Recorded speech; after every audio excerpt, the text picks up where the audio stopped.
ya kan? Oke, saya mengerti. Oke. Jadi berarti Anda katakan, ya silakan. Bentar.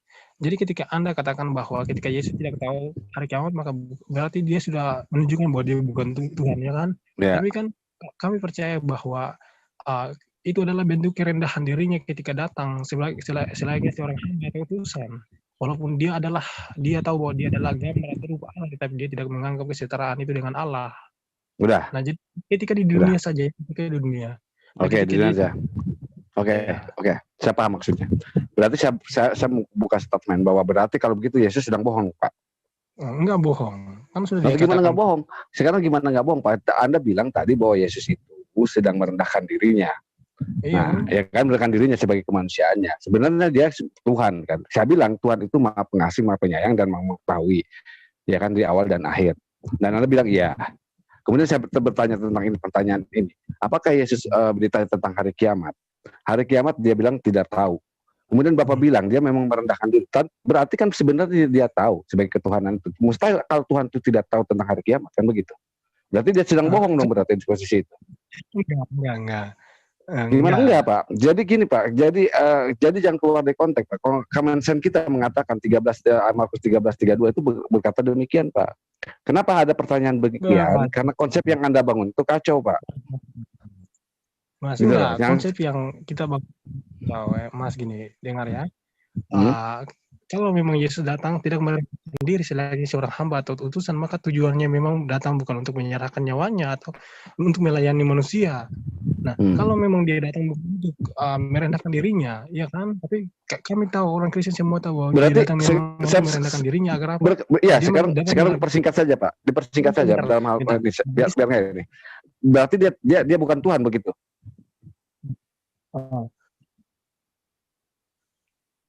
Berarti bukan Tuhan dia begitu. Lah, kok bukan Tuhan? Ya kan dia tidak mengetahui katanya kan. Halo. Tidak mengetahui tentang hari kiamat. Maksudnya bukan Tuhan gimana? Iya kan, kalau Tuhan pasti mengetahui dong, Pak. Sudah saya katakan. Kalau Tuhan itu kan Maha mengetahui, ya kan? Betul dong. Nggak mungkin Anda bertuhan kepada sesuatu yang tidak mengetahui gitu. Saya pun begitu. Nah, saya tanyakan ketika dia tidak tahu, menjawab tidak tahu, berarti dia bukan Tuhan dong berarti. Bukan Tuhan gimana? Ya kan karena dia ditanya dia tidak mengetahui. Masa Tuhan tidak mengetahui, Pak? Nah, kan sudah dikatakan bahwa dia memang datang untuk merendahkan diri. Oke, kalau begitu berarti dia sedang bohong berarti kan? Enggak bohong. Contohnya gini. Ya gimana nggak bisa jadi nggak bohong? Dia kan tahu sebenarnya kan berarti kalau dia Tuhan berarti tahu, berarti dia menjawab tidak tahu berarti dia bohong kan begitu logikanya, Pak? Enggak mungkin. Kan di situ dikatakan bahwa dia datang untuk merendahkan diri. Jadi Tuhan datang merendahkan diri kan untuk merendahkan diri kan berarti kan dia anggap karena Tuhan merendahkan diri sebenarnya dia tahu kan gitu kan. Sebagai Tuhan itu tahu. Berarti dia sedang bohong mengatakan tidak tahu kepada orang yang bertanya itu kan begitu logikanya, Pak. Nggak mungkin dua sisi yang bersama. Dia merendahkan diri. Tentu saja dia menganggap bahwa manusia dan dia itu adalah setara. Betul. Ya kan? Kalau setara berarti dianggap nggak tahu, ya kan? Betul jawabannya begitu. Kan dia nggak tahu, Pak. Hanya Bapak itu artinya. Iya, saya bilang berarti kan dia sedang bohong. Gini. Jadi ketika dia berkata bahwa pada seorang apa? Artinya dia menganggap bahwa dia setara dengan manusia dalam arti apa? Dia walaupun dalam rupa dia tidak menganggap kesetaraan itu kesetaraan dirinya dengan Bapa. Iya kan? Kan ya, berarti dia berarti bukan Tuhan kalau begitu, Pak. Dia berbohong. Oh, dia berbohong ya gitu ya? Bukan berarti dia berbohong, Mas. Iya, saya bilang kan begini, Mas. Ketika Anda berkata bahwa Tuhan Anda itu ada Maha Mengetahui dan Maha Sempurna dan Maha Suci, kemudian ditanya oleh seseorang ditanya tentang hari kiamat, kapan hari kiamat itu terjadi? Kata dia, jawaban Yesus, dia bilang tentang hari itu kita tidak ada yang tahu, malaikat pun tidak ada yang tahu. Pertanyaan saya berarti, kesimpulan saya bahwa dia berarti bukan Tuhan. Terus Anda bilang itu Tuhan, tetap Tuhan. Berarti kalau Tuhan itu oke lah Maha Mengetahui, berarti dia sedang bohong, Pak. Kan begitu. Berarti Anda sedang bohong Tuhan Anda gitu loh. Nah, saya sebenarnya gini, Pak. Jadi ini ada kekacauan berpikir itu begitu, Pak. Jadi kalau saya pertanyakan satu pertanyaan lagi buat Bapak. Ini anggaplah Bapak tidak mengetahui lah itu. sangat karena tidak memuaskan jawaban secara logika pun tidak. Pertanyaan saya itu ada maha mengetahui. Sekali lagi pertanyaan saya Pak, sempurna dan maha suci. Kemudian ditanya, Pak, jangan nyetel itu, jangan ada yang nyetel itu. Feedback ke sini. Bapak itunya YouTube-nya jangan dimatikan Pak. Ini ada yang nyetel YouTube nih. Siapa yang nyetel? Berarti kesimpulan saya bahwa dia berarti bukan Tuhan. Terus Anda bilang itu Tuhan, tetap Tuhan. Ini delay atau gimana sih? Nah, ada yang ada yang itu. Oke, Pak Demian, satu pertanyaan lagi. Terakhir ya. Pak Demian, saya. Apakah penebusan iman Bapak Anda percaya terhadap penebusan dosa? Percaya dong. Percaya, oke. Penebusan dosa itu berarti kan kehendak Bapak kan? Kehendak Bapak bukan? Karena sungguh besar kasih Allah. Ya, kehendak Bapak, ya kan? Kemudian Yesus itu menyerahkan dirinya secara sukarela, betul? Untuk disalib. Ya kan? Ada yang minta YouTube nih. Siapa yang minta? Dia betul? Kayak salib betul. Nah, kemudian setelah itu pertanyaannya, orang yang percaya terhadap penebusan dosa itu, maka orang itu semuanya masuk surga, betul? Iya, benar. Benar. Sekarang ini saya kembalikan runtutkan kembali biar menyegarkan ingatan Bapak. Ini ada proses penyaliban dosa. Penyaliban itu adalah kehendak Bapak, keinginan Bapak ya, karena kasihnya kepada manusia, betul? Kemudian Yesus juga sukarela untuk menyerahkan dirinya disalib di kayu salib, betul? Kemudian orang yang percaya terhadap proses penebusan dosa itu masuk surga itu dari mulai Yesus disalib sampai kiamat kan begitu.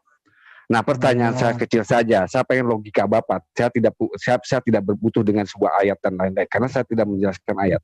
Saya butuh logika Bapak berpikir sehat.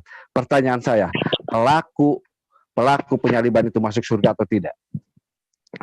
Tidak dong. Tidak ya? Oke, tidak. Kalau tidak, di mana keadilan Tuhan, Pak? Keadilan apanya? Keadilan Tuhan Anda terhadap para pelaku penyaliban itu. Nah, berarti orang yang tidak beriman kepada Muhammad masuk neraka juga tidak adil dong. Bukan, itu tidak kita tidak bicara tentang konteks Muhammad. Kalau Anda mau bicara tentang Nabi Muhammad, nanti bicara dengan saya. Ini bicara tentang konteks penyaliban yang Anda bingkai penyaliban gitu loh. Iya kan? Saya tidak Menyalibkan Yesus itu adalah orang-orang yang bukan beriman, artinya orang-orang yang tidak mengenal Tuhan. Betul. Sekarang kan logikanya begini, Pak. Begini saya kasih. Kenapa saya ada pertanyaan begitu, Pak? Kan bertanya dong. Kenapa saya ada pertanyaan begitu?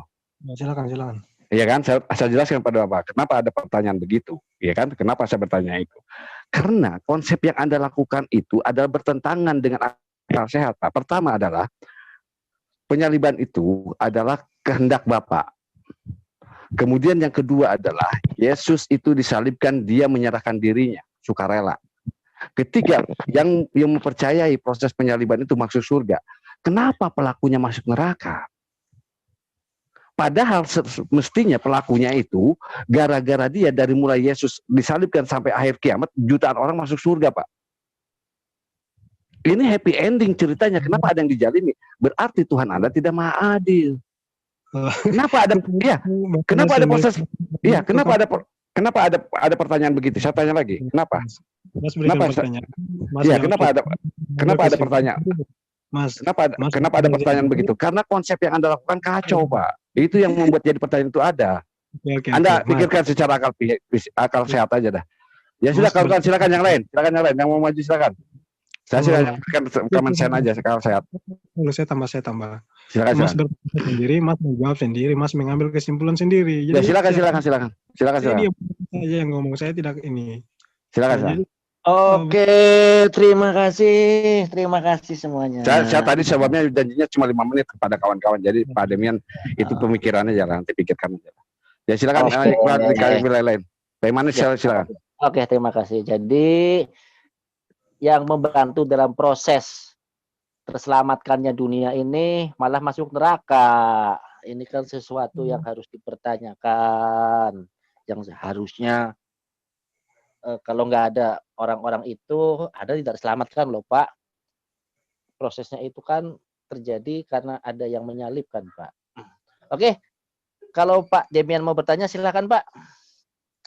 Enggak usah lah. Oke, unmute saya buka unmute sendiri, terus jawab sendiri, terus mengambil kesimpulan sendiri. Setelah itu mengklaim diri menang. Ya terserah aja. Oh, ini tidak ada yang menang yang kalah, Pak. Di sini tidak ada yang menang yang kalah. Cuman yang menilai nanti. Bentar. Kalian bukan Pak, bertanya. yang menilai nanti netizen Pak. Tidak bisa gitu dong, tidak bisa. Oke. Kalau misalnya bersedia, silakan Anda logika. Saya begini Pak. Saya akan bikin kerangka Bapak. Bapak diciptakan oleh Tuhan, itu memiliki akal pikiran, Pak. Ya, setuju? Ya. Setuju ya? Oke. Sebelum Bapak menjawab yang tadi ya, akal pikiran. Dan pikiran itu digunakan untuk berpikir, betul? Betul. Ya, sekarang betul. Nah sekarang, kalau Tuhan memberikan pengajaran yang tidak sesuai dengan akal pikiran, itu mustahil, Pak. Nah, balikan kepada persoalan tadi.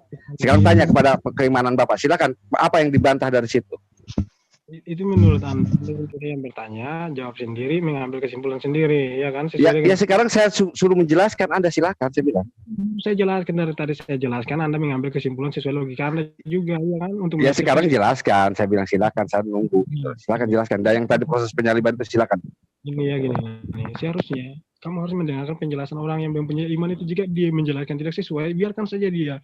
Yang harus Anda mau dia menjelaskan sesuai, jadi seharusnya Anda mendengarkan saja dan tidak boleh mengkritiknya. Itu baru namanya orang berdiskusi. Tapi kalau orang lain menyampaikan pendapatnya dan kamu setuju, kamu bertanya, setelah itu mengambil kesimpulan dan mengkritik, setelah itu kamu mengambil kesimpulannya kamu sendiri.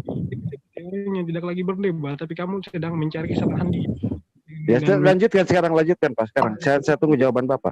Ini kan mencari kemenangan supaya bisa. Bukan mencari kemenangan. Silakan, saya kasih kesempatan Bapak malah mengkritisi saya. Silakan saya but-butan. Silakan. Jadi jawab aja. Dari tadi kan kita sudah ngobrol dan terbukti kan memang kalian seperti ini kan. Saya baru bertanya, kamu sudah menyerang. Ya, dari tadi kan saya selalu diserang. Iya kan, setelah itu kalian memotong-motongnya. Iya kan? Ya silakan, sekarang Bapak dikasih kesempatan bicara Pak, silakan. Cek satu. Waduh, saya baru monitor ini. Kok kelihatannya tensinya agak tinggi nih. Ada apakah gerangan? Ada apa Bang Ziad? Weh, ini dikunci nih. Ya udah, tak buka. Iya, tadi kan bukan, saya bertanya tadi, saya bilang saya akan menyimpulkan tadi proses penyaliban. Nah, saya bilang saya jelaskan gini, ini pertanyaan saya, kenapa yang pelakunya masuk neraka atau enggak, kan gitu. Dia bilang masuk neraka, saya bilang di mana keadilan Tuhan. Kalau begitu. Nggak boleh Mas, nggak boleh menyimpulkan, nggak boleh. Nah, setelah itu. Kalau bertanya nggak boleh, harus satu perikop Mas. Jadi ini ya, bentar saya jelaskan. Kalau membaca Biblos itu ya, kamu membaca ayat A gitu ya, jangan kamu tafsir. Kamu cukup baca saja, jangan kamu tafsir. Iya. Siapa tadi Mas siapa? Mas Demian.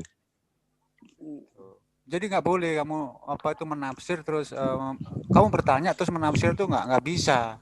Iya. Harus kamu baca satu periskop itu. Perikop. Harus. Jadi kalau begitu bisa memahami.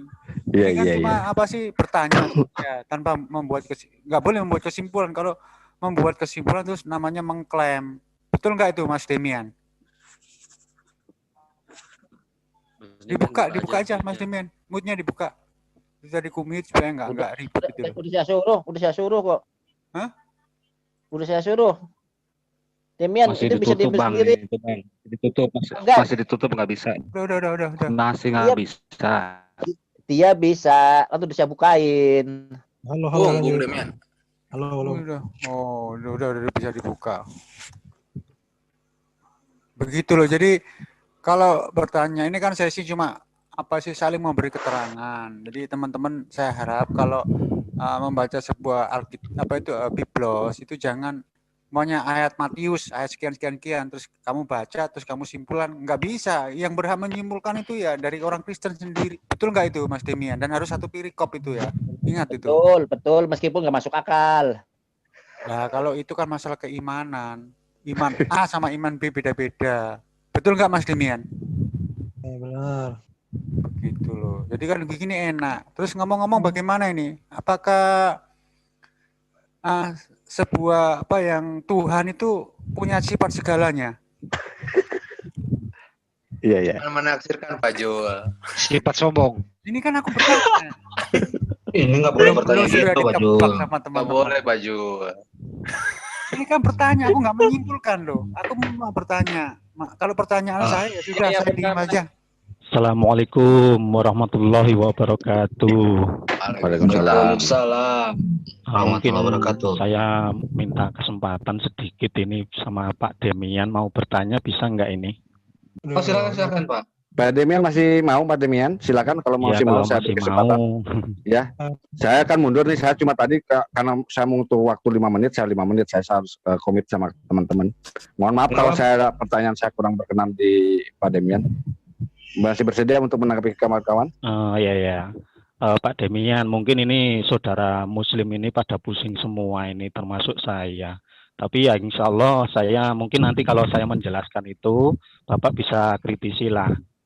Yang dimaksud Bapak itu kan Allah itu kan mempunyai firman di dalam diri Allah itu, lalu menjadi manusia, begitu kan Pak? Antara Allah dengan firman, firman ini menjadi manusia itu kan Yesus. Lalu firman itu mengosongkan diri kan begitu. Jadi ada dua pribadi, satu hakikat begitu ya Pak. Sebenarnya itu satu, cuman firmannya itu yang menjadi manusia. Kalau Allah Bapa masih di surga. Nah, yang saya tanyakan ini Pak, soal mengosongkan diri, istilahnya itu kan seperti kertas putih, nggak ada tulisannya begitu ya Pak, sebagai manusia itu. Nah, yang saya tanyakan ini, mengkosongkan diri ini dari ajaran Yesus ada tidak Pak? Coba Pak, jelaskan Pak. Maksud nggak Pak pertanyaan saya? Sorry. Ini ajaran mengosongkan diri ini. Bagaimana Pak? Ya, mengosongkan diri. Iya. Mengosongkan diri itu misalnya gini, Allah dan firman-Nya ketika firman-Nya itu datang ke dunia, maka secara tidak langsung kan dia tanpa firman. Itu yang dimaksud dengan cara mengosongkan